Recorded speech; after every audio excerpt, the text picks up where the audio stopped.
हमें ऐसा लगता है कि हम आपके लिए कितना बेस्ट से बेस्ट कर पाए, और बेस्ट से बेस्ट तभी हम कर पाएंगे, तभी हमारा मनोबल बढ़ेगा जब आप हमारा मनोबल बढ़ाएंगे, जब आप हमें सपोर्ट करेंगे, जब आप हमें चैनल को सब्सक्राइब करेंगे और वीडियो को शेयर करेंगे, तब हमें एक मोटिवेशन मिलेगा। सुप्रभात दोस्तों, वंदे मातरम। स्वागत है आप सभी का निमी टेक्निकल क्लासेस में। तो आइए दोस्तों, आज से हम अपने ये 7:30 बजे वाली क्लास को कंटिन्यू करते हैं। और ये जो 7:30 बजे वाली सुबह टाइम की क्लास है, इसमें हम इलेक्ट्रीशियन थ्योरी की सिलेबस को कवर करेंगे और मिक्स क्वेश्चनों का समावेश है इस क्लास में, है ना। और मिक्स क्वेश्चनों का समावेश वाली यानी कि 100 to 100 की तैयारी वाली ये सेकेंड क्लास है। अभी रिसेंटली आपका यूपीपीएसएल का भी एग्जाम होना है और साथ में आपका कांस्टेबल रेडियो ऑपरेटर वाली भी एग्जाम होना है। दोनों विद्यार्थी जो यूपीपीएसएल में भी फॉर्म अप्लाई किए हैं वो भी इस क्लास को देखेंगे, और इसके अलावा जो डीएफसीसीआईएल हो या फिर कांस्टेबल रेडियो ऑपरेटर को हो, है ना, सभी के लिए ये इलेक्ट्रीशियन थ्योरी वाली क्लास बहुत ही महत्वपूर्ण है। तो अपने सेशन को आगे बढ़ाते हैं और कंटिन्यू करते हैं। आगे बढ़ने से पहले दोस्तों चैनल को सब्सक्राइब जरूर कीजिएगा यदि आपने नहीं किया है, साथ में बेल आइकन को भी प्रेस कीजिएगा और दूसरे अन्य विद्यार्थियों तक इस क्लास को शेयर जरूर करें, है ना। कंटेंट पसंद आया तो एक लाइक जरूर दीजिएगा। पहला क्वेश्चन आपके लिए क्या कहा जा रहा है? पहली क्वेश्चन है केबल से रिलेटेड, है ना। केबल के आपने कई सारे क्वेश्चंस देख रखे होंगे, लेकिन ये थोड़ा डिफरेंट टाइप का है। एग्जाम में आपको अलग ही लेवल का क्वेश्चन आज के टाइम पे देखने को मिल रहा है, क्योंकि कंपटीशन का लेवल थोड़ा बढ़ गया है, तो फिर आपको क्वेश्चन भी थोड़ा अलग टाइप का पूछा जा रहा है ना। जिस साइट में एक से अधिक क्या हो बिल्डिंग है, वहां पूरे नेटवर्क को जोड़ने के लिए किस केबल का प्रयोग करना चाहिए, है ना, ताकि एक ही केबल के माध्यम से सभी बिल्डिंग के नेटवर्क को हम आपस में कनेक्ट कर सकें। जैसे कि ये कई सारे बिल्डिंग है, हम चाहते हैं कि इन सभी बिल्डिंगों को एक ही केबल के माध्यम से हम आपस में इस प्रकार से कनेक्ट कर सके, तो इसके लिए एक केबल प्रयोग की जाती है जिसको कही जाती है कैंपस केबल। जिसको क्या कहते हैं हम? Campus cable. अब ये जो कैंपस केबल है ना, एक्चुअल में इसको हम इंटर बिल्डिंग लिखेगा, इसको हम और नाम से जानते हैं, इसको हम कहते हैं inter building backbone cable. Backbone cable, इसको हम इंटर बिल्डिंग बैकबोन केबल भी कहते हैं। यदि ऑप्शन में आपके कैंपस केबल ना पूछ करके इंटर बिल्डिंग बैकबोन केबल पूछ ले, तो आपको इसको करेक्ट आंसर करना है। और ये देखिए, अगर ये पूछे कितने मोड में होती है, तो ये 2 मोड में होती है। एक होती है मल्टी मोड और दूसरी होती है सिंगल मोड, है ना। दूसरी कौन सा मोड है? Single mode. तो ये 2 मोड के आते हैं आपके बैकबोन केबल या फिर इंटर बिल्डिंग बैकबोन केबल, है ना। मल्टी मोड हो गया, सिंगल मोड हो गया, जिसको हम कैंपस केबल के नाम से जानते हैं। ये जो केबल है ना, ये सभी एक नेटवर्क बनाती है और जितने भी बिल्डिंग होंगे इन सभी को आपस में कनेक्ट करके रखती है। यही इस केबल की सबसे बड़ी खासियत है ना। हमारे टेलीग्राम चैनल को भी ज्वाइन कीजिएगा, ताकि ये जो क्लास ली जा रही है इस क्लास का आपको पीडीएफ मिल सके। ठीक है दोस्तों, आगे बढ़ते हैं। नेक्स्ट क्वेश्चन है कि 2 या 2 से अधिक फेजों की सिस्टम को क्या कही जाती है? बड़ा शानदार क्वेश्चन है यार, ध्यान से देखना, है ना। हमें मालूम है कि सिस्टम सिर्फ पावर में 2 ही प्रकार के होते हैं, एक सिंगल और एक 3 का, है ना। ना ही 2 फेज सिस्टम है और ना ही 6 फेज सिस्टम है। 6 फेज सिस्टम है, लेकिन हम उसको यूज बहुत कम करते हैं। 2 या 2 से अधिक फेजों की प्रणाली को हम क्या कहते हैं? इसको हम कहते हैं 2 या 2 से अधिक फेज है तो हम बहुफेज कहेंगे, मल्टी फेज सिस्टम कहेंगे, एक या एक से अधिक फेज सिस्टम कहेंगे। वही सारी बातें एक ही है, कहने का मतलब एक ही है। अब एक्चुअल में इसके पीछे का जो कहानी है ना, वो ये है कि 3 फेज सिस्टम ये जो हमारी 3 फेज सिस्टम है ना, इस फेज सिस्टम को लाने से पहले हमने सिंगल फेज सिस्टम को लाया। किसको लाया हमने? सिंगल फेज सिस्टम को लाया। अब सिंगल फेज सिस्टम में ना कई सारे दिक्कतें भी थी। अब सिंगल फेज सिस्टम हम किसको कहते हैं? जिस सिस्टम में देखिए एक फेज हो, क्या हो? एक फेज हो और एक न्यूट्रल की वायर हो। एक फेज हो, एक न्यूट्रल की वायर हो, जिसको हम सिंगल फेज सिस्टम कहते हैं। तो सबसे पहले यही फेज सिस्टम आया। लेकिन सिंगल फेज सिस्टम में मेरे भाई इसमें क्या है कि इसमें आपको जो फेज जो वोल्टेज मिलता है ना वो फेज वोल्टेज मिलेगा, और जो करंट मिलती है वो फेज करंट मिलेगी। किस प्रकार का करंट मिलती है? फेज करंट और फेज वोल्टेज। इसमें पावर कैसी मिलेगी आपको? तो पावर इसमें एवरेज पावर मिलेगी। किस प्रकार की पावर? औसत पावर इसमें मिलती है ना। यदि कभी एग्जाम में पूछ ले कि भाई बताइए हमें कि आपको सिंगल फेज सिस्टम में किस प्रकार का पावर मिलता है, तो आप बड़े कॉन्फिडेंस के साथ बता सकते हैं कि एवरेज पावर हमें मिलती है ना। तो ये आप याद रखिएगा। कौन सा वोल्टेज मिलेगा? Phase voltage. लाइन वोल्टेज इसमें नहीं मिल सकती। कौन सा करंट मिलेगी? फेज करंट इसमें मिलेगी। सिंपल सी बात है, सिंपल सी कहानी है, दोनों चीज आप याद रख सकते हैं, है ना। यह है सिंगल फेज सिस्टम। अब इसमें यदि कनेक्शन की बात करें, यदि इसमें ये किसकी बात करें? संयोजन की बात करें, तो ये संयोजन इसमें किस प्रकार की होगी? तो दो प्रकार का, या तो इसमें सीरीज संयोजन हो सकता है। कौन सा? सीरीज संयोजन, या फिर समांतर संयोजन हो सकता है। इसमें ना ही स्टार होगी ना ही डेल्टा होगी। याद रखिएगा इस बात को, याद रखिएगा इस बात को। कैसा इसमें संयोजन होगा? या तो सीरीज या तो समांतर प्रकार का होगा, है ना। पावर एवरेज मिलेगी, ये बाकी सारी चीजें आपके सामने है। अब देखना, अब कई सारे मशीनें हैं जिसको हम सिंगल फेज से स्टार्ट नहीं कर सकते, तो हमें थ्री फेज बनाना, हमें मतलब कि थ्री फेज बनाना हमारे लिए कंपलसरी हो गया। लेकिन थ्री फेज सिस्टम को बनाने से पहले हमने क्या किया था? हमने टू फेज सिस्टम को भी बनाया, है ना। किस सिस्टम को बनाया? टू फेज सिस्टम को बनाया। फिर टू फेज सिस्टम को हम इकोनॉमिकली क्यों नहीं माने? इसलिए नहीं माने कि इसमें टू फेज का मतलब क्या है? इसमें टू फेज होगा और एक न्यूट्रल की तार होगी, है ना। कितनी न्यूट्रल की तार होगी? एक न्यूट्रल की तार होगी।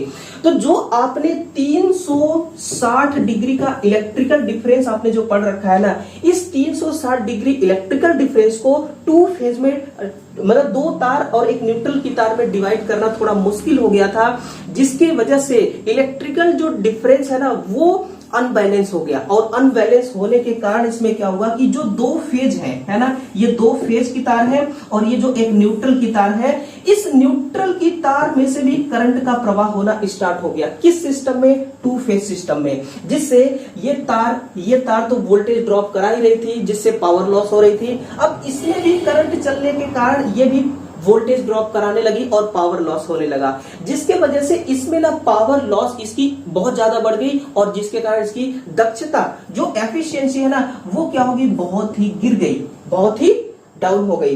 तो इसलिए हम इसको इकोनॉमिकल नहीं मानते हैं, हमने इसको फेल्योर समझ लिया। फिर हमने क्या बनाया? थ्री फेज सिस्टम का निर्माण किया। किसका? थ्री फेज सिस्टम का निर्माण किया। अब ये थ्री फेज सिस्टम में क्या होगा? तीन इसमें फेज होंगे, एक न्यूट्रल होगा, है ना। और इसमें कोई दिक्कत नहीं हमें आया। थ्री फेज सिस्टम से बनाने से हमें एक बहुत बड़ा फायदा हुआ कि पावर हमें 73% बढ़ करके मिला। किसके कंपेयर में? सिंगल फेज के कंपेयर में, है ना। किसके कंपेयर में? सिंगल फेज के कंपेयर में। कि सिंगल फेज के कंपेयर में यदि थ्री फेज सिस्टम को कंपेयर करें तो 73% हमें पावर इससे क्या मिलती है? बढ़ करके मिलती है। और हम भी यही चाहते हैं, इसीलिए तो हमने क्या माना? इसको इकोनॉमिकल माना। और थ्री फेज सिस्टम आपको पता होगा एसी सप्लाई में आज के टाइम पे ना बिल्कुल धमाल मचा रही है ना। हर जगह पे इसका इस्तेमाल हो रहा है। लेकिन घरों में थ्री फेज नहीं, ज्यादातर सिंगल फेज का ही इस्तेमाल करते हैं। ओके, आगे बढ़ते हैं कि लाइट एंड फैन और पावर वैद्युत वारी की स्थापना किस नियम द्वारा कराया जाना है? बड़ा लॉजिकली क्वेश्चन है, इसका आंसर भी बहुत सारे विद्यार्थियों को पता भी होगा। भारतीय वैद्युत नियम 1956, 1978, 1995, 1999। कौन सा इसका आंसर होगा मेरे भाई? बताना। ऑप्शन नंबर जो ए है ना, इधर की तरफ जाना। भारतीय वैद्युत नियम 1956। देखना, जो आपका इंस्टॉलेशन होता है, जो आपका इंस्टॉलेशन होता है ना, वैद्युत वायरिंग का इंस्टॉलेशन, किसका इंस्टॉलेशन?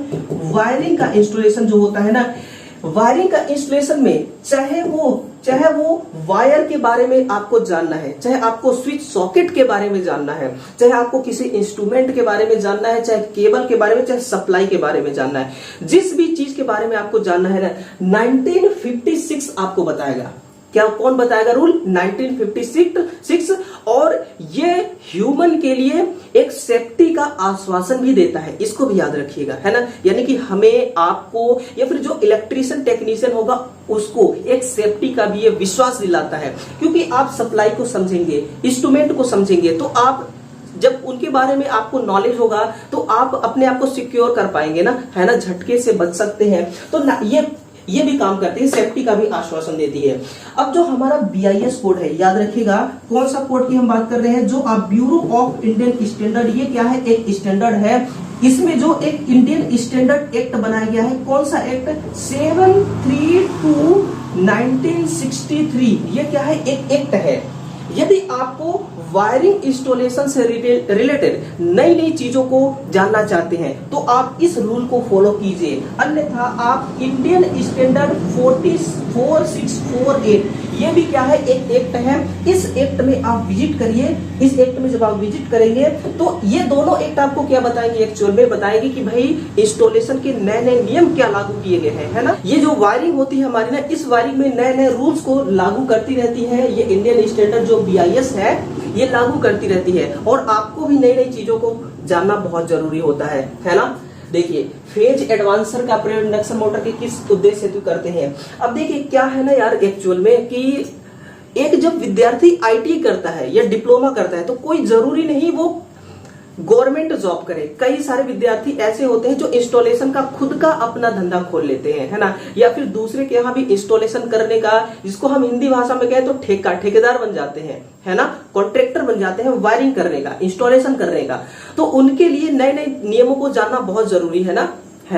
तो इसलिए आप उस एक्ट को जरूर, उस एक्ट में विजिट करिए और आप उसको जरूर गहराई से देखिए। यदि वो आपके लायक है तो उसको जरूर याद रखिएगा।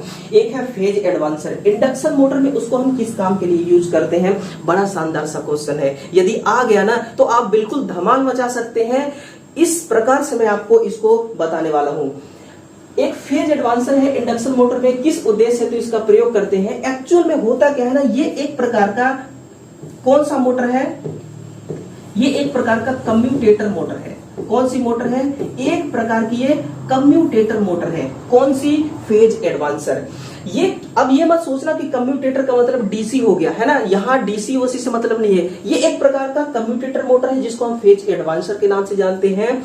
और ये क्या करती है, ये एक काम करती है कि जिस मोटर का हमें पावर फैक्टर को सुधारना है ना, उस मोटर का जो लाइन करंट होगा, क्या होगा मेरे भाई, लाइन करंट होगा। इस लाइन करंट का जो फेज एंगल होगा, कौन सा एंगल, जो फेज एंगल होगी, इस फेज एंगल का, इस फेज एंगल में, इस फेज एंगल को क्या करती है, ये इंप्रूव करती है। जिससे क्या होता है, जिससे PF का मान सुधर जाता है ना। तो आंसर क्या होगा, पावर फैक्टर सुधारने के लिए हम एक फेज एडवांसर का प्रयोग करते हैं। लेकिन इसमें एक हानि है, हानि ये है, इसमें एक हानि ये है, लिखेगा, हानि ये है, ये 200 HP का पावर फैक्टर सुधारती है। ओनली 200 HP से अधिक जो HP की मोटर होती है उनका पावर फैक्टर सुधारती है ना। तो हमें 200 HP का मोटर लेने के लिए ज्यादा खर्चा उठाना पड़ेगा, तो लॉस ये है, ठीक है ना। लेकिन पावर फैक्टर बड़ा बिंदास तरीके से सुधारती है। लाइन करंट का फेज एंगल सुधारती है, जिससे पावर फैक्टर हमारी सुधर जाती है। लेकिन सबसे बड़ा यहाँ पर फायदा भी तो है ना, और वो फायदा ये है, मैं यहाँ पर लिख देता हूँ, आप भी नोट करिए। लाभ क्या मिलता है हमें इससे, तो लाभ हमें ना सर एक ही मिल रहा है कि जहां पर हमें सिंक्रोनस मोटर लगाने की, मतलब जहां पर हम सिंक्रोनस मोटर नहीं लगा सकते हैं, है ना, हर जगह सिंक्रोनस मोटर नहीं लगाई जा सकती है। और इंडक्शन मोटर के अकॉर्डिंग सिंक्रोनस मोटर थोड़ी महंगी आती है। तो जहां पर हम सिंक्रोनस मोटर नहीं लगा सकते हैं, वहां पर हम इस फेज एडवांसर का प्रयोग करके पावर फैक्टर सुधार सकते हैं। आप सभी को मालूम होगा कि सिंक्रोनस मोटर पावर फैक्टर भी सुधारती है, मैकेनिकल एनर्जी भी देती है, दोनों काम करती है ना, 2 in 1 है ये मशीन, ठीक है ना। तो पावर फैक्टर जब हमें इंप्रूव करना है तो हम सिंक्रोनस मोटर लगाएंगे। लेकिन ऐसा जगह जहां पर सिंक्रोनस मोटर हम लगा ही नहीं सकते, तो फिर हम क्या करेंगे, तो हम फेज एडवांसर को लगाएंगे और पावर फैक्टर को सुधार लेंगे। क्योंकि लाइन लॉस को हमें बचाना है, मोटर की एफिशिएंसी को हमें बूस्ट करना है, तो कुछ ना कुछ जुगाड़ तो करना ही पड़ेगा, है ना। और वैसे भी जो टेक्नोलॉजी है ना, जो टेक्नोलॉजी तो छोड़िए, जो मेंटेनेंस लाइन होता है ना, वो पूरा का पूरा जुगाड़ से ही चलता है। आप यकीन मानिए, जब आप कहीं पर भी जाएंगे ड्यूटी करने के लिए ना, तो आप खुद एक्सपीरियंस इसको कर पाएंगे, क्योंकि मैंने कर रखा है, मुझे मालूम है, बस जुगाड़ से चलता है और कुछ नहीं, है ना।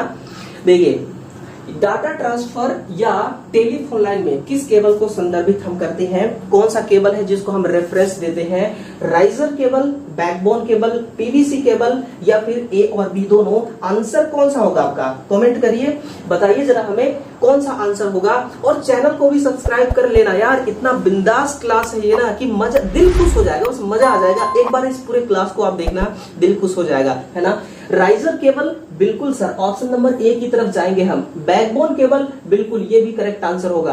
तो इसका सही आंसर क्या हुआ? ए और बी दोनों भैया इसका सही आंसर है। राइजर हो या बैकबोन केबल हो, दोनों को हम डाटा ट्रांसफर टेलीफोन लाइन में हम यूज करते हैं।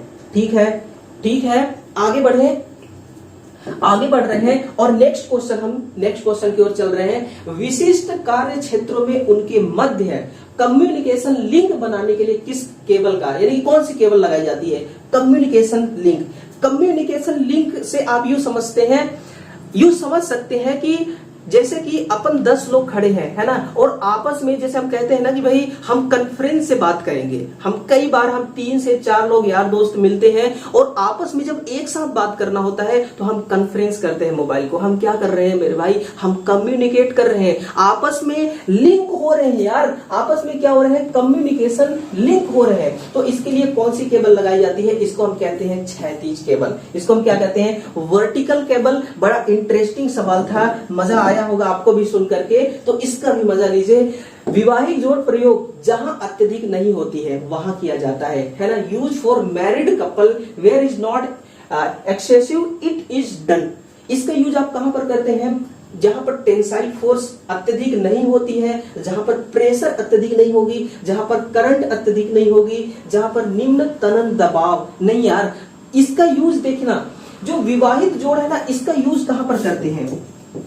जो मैरिड ज्वाइंट होता है ना, जो मैरिड ज्वाइंट होती है, इसका प्रयोग कहां पर करते हैं? जैसे कि जहां पर हमें सुदृढ़ता चाहिए, जहां पर हमें क्या चाहिए? सुदृढ़ता चाहिए, किसमें? ज्वाइंट में। और जहां पर हमें बेस्ट चालकता चाहिए, हम चाहते हैं कि इस ज्वाइंट से जो करंट पास हो ना वो बिंदास तरीके से पास हो। यानी कि इधर से हम अगर 10 एम्पियर का करंट दे रहे हैं तो कुछ ज्वाइंट, मतलब ज्वाइंट है तो कुछ ना कुछ तो यहाँ पर लीकेज हो ही जाएगा करंट, लेकिन यहाँ पर मैक्सिमम करंट पास हो जाए तो उसको कहते हैं चालकता। सुदृढ़ता का मतलब मजबूती हो, है ना, मजबूती तो जरूरी है ना, मैकेनिकल मजबूती।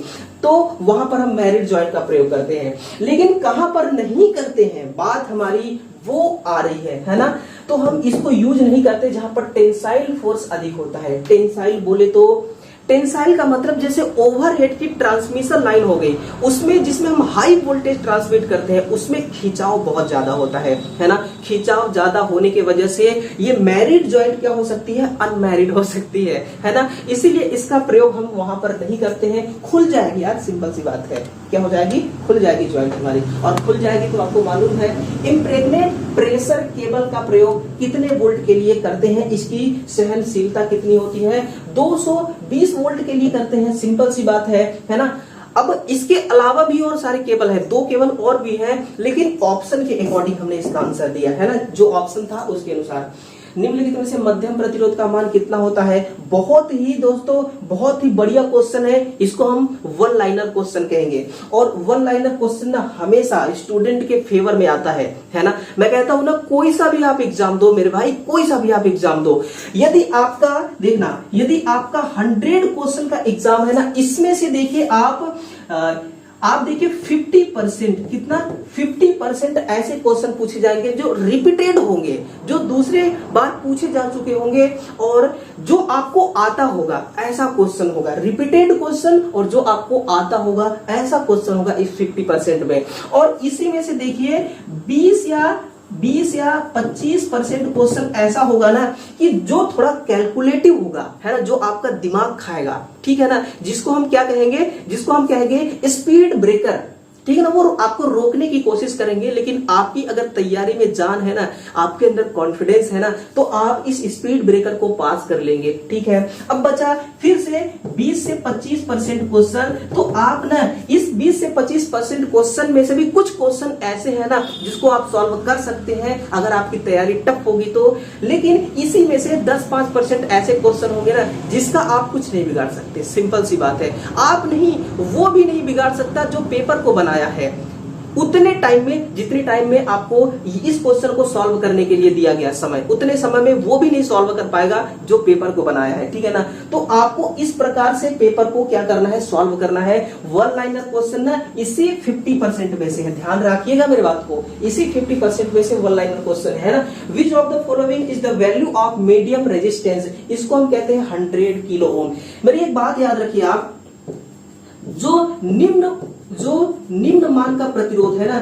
जो निम्न मान का रेजिस्टेंस है, इसका मान कितना होता है तो मेरे भाई 1 ओम या इससे भी कम, या इससे भी कम जो होगा ना वही हमारी क्या कहलाएगी, निम्न मान का प्रतिरोध। और इसका हम मापन कैसे करते हैं, तो मापन करने के लिए हमें केल्विन का प्रयोग करना पड़ेगा। किसका, केल्विन विधि का हम प्रयोग करेंगे और निम्न मान के रेजिस्टेंस को माप सकते हैं। वहीं पर मध्यम वाला आप देख लिए है ना, लिख ही देता हूं मैं, आप भी नोट कर लीजिए। जो मध्यम प्रतिरोध होता है वो कितना होगा, वो आपका होता है 100 किलो ओम। कितना, 100 किलो ओम है ना। 100 किलो ओम मतलब किलो को हटाएंगे तो कितना आ जाएगा, 1 लाख ओम है ना। कितना आएगा, 1 लाख, इकाई दहाई सैकड़ा हजार दस लाख, ठीक है ना, सिंपल सी बात है। 1 लाख ओम आएगी। 1 लाख ओम को कौन मापेगा, इसको व्हीट स्टोन मापेगा।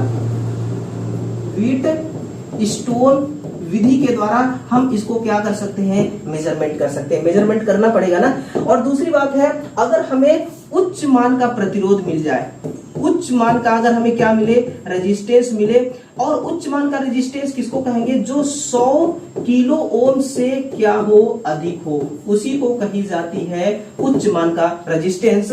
और फिर इसको मापन कैसे करेंगे, याद रखिए, मैंने आपको बताया था, याद रखिए और याद करिए है ना, कमेंट में बताइए। इसको हम मापेंगे मैगर के द्वारा। किसके द्वारा मेरे भाई, मैगर के द्वारा। ऑप्शन नंबर डी की तरफ जा चुके हैं हम, ऑप्शन नंबर डी की तरफ जा चुके हैं हम। और 100 किलो ओम यानी कि 1 लाख ओम आपका सही आंसर होगा, है ना।